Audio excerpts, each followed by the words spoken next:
నమస్తే, మీరు చూస్తుంది సుమన్ టీవీ. నేను మీ కీర్తి. ద్వాదశ రాశుల్లో భాగంగా ఫిబ్రవరి 1వ తారీఖు నుంచి 15వ తారీఖు వరకు మీన రాశి వారికి ఎలా ఉండబోతోంది మనకు తెలియజేయడానికి ప్రముఖ ఆస్ట్రాలజర్ బ్రహ్మశ్రీ నందిపట్ల శ్రీహరి శర్మ గురువు గారు ఉన్నారు. నమస్తే గురుగారు.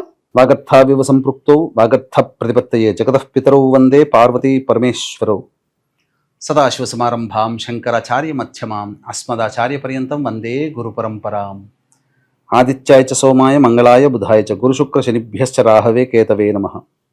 శృంగేరి జగద్గురు పీఠాధిపతులకి, కంచి పీఠాధిపతులకి నమస్కారములు తెలియజేసుకుంటూ కార్యక్రమాన్ని ప్రారంభిద్దాం. గురుగారు, మరి ద్వాదశ రాశుల్లో భాగంగా మీన రాశి వారికి ఫిబ్రవరి 1 నుంచి 15వ తారీఖు వరకు ఎలా ఉండబోతోంది దయచేసి తెలియజేస్తారా? ఫిబ్రవరి 1వ తారీఖు నుంచి 15వ తారీఖు వరకు మీన రాశిలో జన్మించినటువంటి వారికి ఏ విధంగా ఉండబోతుందో తెలుసుకునే ముందు గ్రహ స్థితిగతులు తెలుసుకుందాం. రాశిలోని శుక్రుడు, రాహు, 12వ శని, 11వ రవి బుధుడు, 3వ గురు వక్రీకరించి ఉండడం, 4వ కుజుడు స్తంభించి వక్రీకరించి స్థితి పొంది ఉండడం, 7వ కేతు. మీనరాశి వారికి ఒక రకంగా చెప్పాలి అని అంటే ఒక్క శని భగవానుడు తప్ప మిగతా అన్ని గ్రహాలు కూడా అనుకూలంగా ఉన్నాయి. కాబట్టి మంచి తరుణం ముంచుకొచ్చినప్పుడు ఆలస్యంగా ఎందుకు ఉండాలి?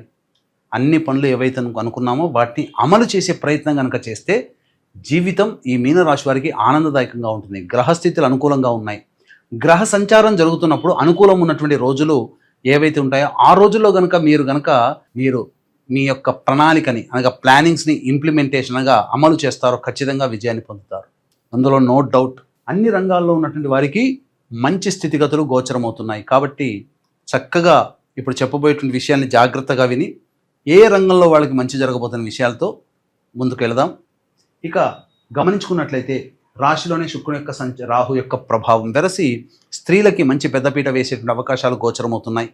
మంచి జరిగేటువంటి అవకాశాలు ఎక్కువగా ఉన్నాయి. స్త్రీలు నడుపుతున్నటువంటి రెడీమేడ్స్ కానీ అలాగే బొటిక్, బ్యూటీ పార్లరు సంబంధించినటువంటిది, బ్యాంగిల్ స్టోర్స్ నడిపేటువంటి వాళ్ళు వీళ్ళందరికీ కూడాను మంచి ఆదాయం చాలా చక్కగా గోచరమవుతుంది.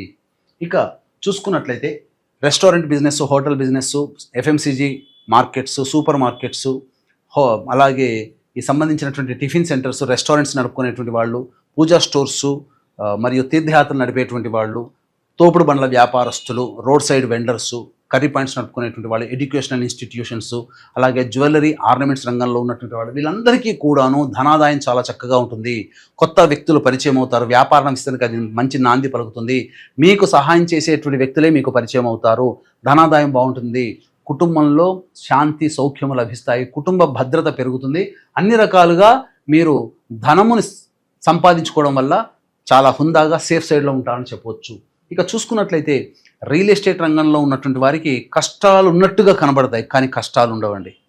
మీకు మంచి జీవితం ఎదురవబోతుంది. మీరు భవిష్యత్తులో ఎదగడానికి ఈ 15 రోజుల్లో మీకు మార్గాలు ఏర్పడతాయి. మీకు తెలియకుండానే మంచి స్థితిలో ఉంటారు. కొత్త ప్రాజెక్టులు చేపట్టినట్లయితే ఆ కొత్త ప్రాజెక్టుని కంటిన్యూ చేసుకోవడం తద్వారా మీకు మంచి జరిగేటువంటి అవకాశాలు గోచరమవుతున్నాయి.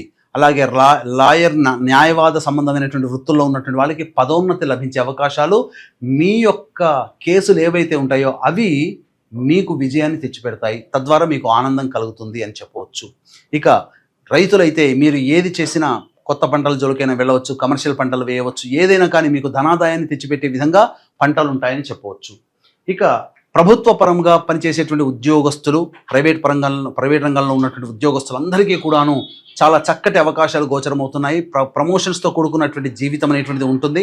అలాగే ముఖ్యంగా గమనించుకున్నట్లయితే ఈ యొక్క ప్రభుత్వ పరంగా టెండర్లు కానీ కాంట్రాక్టులు కానీ నడిపేటువంటి వ్యక్తులు ఎవరైతే ఉంటారో వాళ్ళకందరికీ కూడా మంచి జరుగుతుంది. బిల్స్ పాస్ అవుతాయి. ధనాదాయం చక్కగా ఉంటుంది. అలాగే టెండర్ల వ్యవహారాల్లో మీకు గొప్ప స్థితి కలుగుతుంది. మీకు విజయాన్ని తెచ్చిపెడుతుంది. మీ టెండర్లు పాస్ అవుతాయి. ఇక ప్రధానంగా చూసుకున్నట్లయితే నిరుద్యోగస్తులకి 12వ తారీఖు లోపల ఉద్యోగాలు పెరుగుతున్నాయి. కాబట్టి జాగ్రత్తలు పాటించండి. ప్రభుత్వ, ప్రైవేటు ఉద్యోగస్తులు 12వ తారీఖు తర్వాత మాత్రం కొంత గడ్డు కాలం అనేటువంటిది ఉంటుంది. మీ యొక్క ఉద్యోగ భద్రతకి లౌక్యంతో, జాగ్రత్తతో మీరు ఉద్యోగం చేసుకోవాలి. కానీ 12వ తారీఖు లోపల మాత్రం నిరుద్యోగస్తులకి ఉద్యోగ లభ్యత అనేటువంటిది గోచరమవుతుంది. ఇక ఇనుము స్టీలు సిమెంట్ వ్యాపార రంగంలో ఉన్నటువంటి వాళ్ళు, అలాగే ఎడిబుల్ ఆయిల్స్ తోలు చర్మ సంబంధించినటువంటి వ్యాపారంలో ఉన్నవాళ్ళు, ఏసీ సంబంధించినటువంటి వ్యాపారం, ఆటో రంగంలో ఉన్నటువంటి వాళ్ళు, అలాగే దిగువ స్థాయి ఉద్యోగస్తులు అనగా క్లాస్ 4 ఎంప్లాయీస్ ఎవరైతే ఉంటారో వాళ్ళందరికీ కూడాను మిశ్రమమైనటువంటి ఫలితాలు ఉంటాయి. కాస్త కష్టం ఎక్కువగా ఉంటుంది, ధనము అనుకోకుండా ఖర్చులు అయిపోతాయి. కాబట్టి జాగ్రత్తలు పాటించండి. ఏ తర్వాత చెప్పొచ్చేది ఏంటంటే మీనరాశిలో జన్మించినటువంటి వారికి శని సంబంధమైనటువంటి వృత్తులు తప్ప మిగతా అన్ని రకాల వృత్తులు ఉన్నటువంటి వాళ్ళకందరికీ కూడా మంచి జరగబోతుంది. ఇక ప్రధానంగా చూసుకున్నట్లయితే 12వ తారీఖు తర్వాత మాత్రము మీ దగ్గర అప్పు తీసుకునే వాళ్ళు మీకు ఎదురవుతారు. కాబట్టి జాగ్రత్తలు పాటించండి. ఇక 1వ తారీఖు నుంచి 15వ తారీఖు వరకు మంచి చెడు ఏ విధంగా ఉంటుంది, ఆదాయం ఖర్చు ఏ విధంగా ఉండబోతుందో తెలుసుకునే ముందు వీక్షించేటువంటి ప్రేక్షకులకి గమనిక, ఈ యొక్క మహామాఘ పౌర్ణమి ఫిబ్రవరి 12వ తారీఖు రోజున 144 ఏళ్లకు ఒకసారి వచ్చే మహాకుంభమేళా సందర్భంగా త్రివేణి సంగమం ప్రయాగ్రాజ్ క్షేత్రంలో జాతకరీత్యా కలుగు విద్య, వివాహ, ఉద్యోగ, దాంపత్య, సంతాన, అనారోగ్య సమస్యల నివారణకి, అలాగే సర్వదోష నివారణ పూజలు, హోమాలు, మరియు ఇప్పుడు మనం సమస్యలు ఎదుర్కొంటున్నామంటే అవి గత జన్మ కర్మదోషాలు కావున గత జన్మ కర్మదోష నివారణ తిలహోమాది కార్యక్రమాలు ఈ 2025 సంవత్సరంలో 12 రాశుల వారికి కూడాను శని ప్రభావం అధికంగా ఉంటుంది. కాబట్టి శని దోష నివారణ హోమాలు అనేటువంటివి పర్ హెడ్ 2100 రూపాయలకి చేయించడం జరుగుతుంది. అలాగే ఇప్పుడు మనకు పుష్కరాలు ఎలాగో కుంభమేళా కూడా అలాగే. కాబట్టి మరణించినటువంటి పెద్దల యొక్క ఆత్మతృప్తి కోసం బ్రాహ్మణుని కర్తగా పెట్టి 13వ తారీఖు రోజున పితృ నక్షత్రం మఖా నక్షత్రం ఉంటుంది. ఆ నక్షత్రం రోజున పిండ ప్రదాన కార్యక్రమాలు అనేటువంటివి చేయించడం జరుగుతుంది. కుంభమేళాలో పరిస్థితులు అనుకూలంగా ఉంటే ప్రయాగ్రాజ్ క్షేత్రంలోనే కార్యక్రమాలు నిర్వహించడం జరుగుతుంది. ఒకవేళ అనుకూలించకపోతే ఖచ్చితంగా కాశీ క్షేత్రంలో ఈ కార్యక్రమాలు చేయించడం జరుగుతుందని చెప్పవచ్చు. ఇక 1వ తారీఖు రోజున ప్రధానంగా ఖర్చులు అధికంగా ఉంటాయి. మానసిక ప్రశాంతత లోపిస్తుంది. ఏ పని చేయాలన్నా ప్రశాంతత ఉండదు. ఒక ఇబ్బందికరమైనటువంటి వాతావరణంలో ఉన్నట్టుగా గోచరమవుతుంది.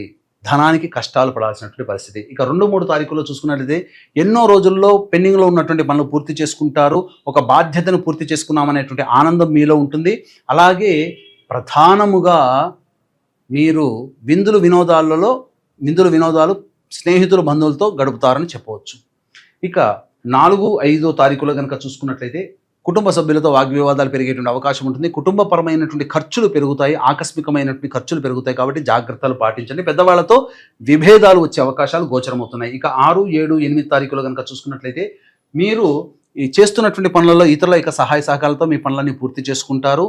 అలాగే ఖర్చులకు మించినటువంటి ఆదాయం లభించడం ద్వారా ఆనందంగా ఉంటారు. రాని బాకీలు వసూలవుతాయి. మంచి స్థితిగా ఉంటారని చెప్పవచ్చు. ఇక 9, 10, 11, 12 తారీఖులో కనుక చూసుకున్నట్లయితే మీకు ఎక్కువగా ఆటంకాలు అనేటువంటివి ఎదురవుతాయి. వాహనం నడిపేటప్పుడు జాగ్రత్తలు పాటించాలి. తల్లిగారి ఆరోగ్యం పట్ల శ్రద్ధ వహించాలి. మీ ఆరోగ్యం పట్ల కూడా శ్రద్ధ వహించాలి.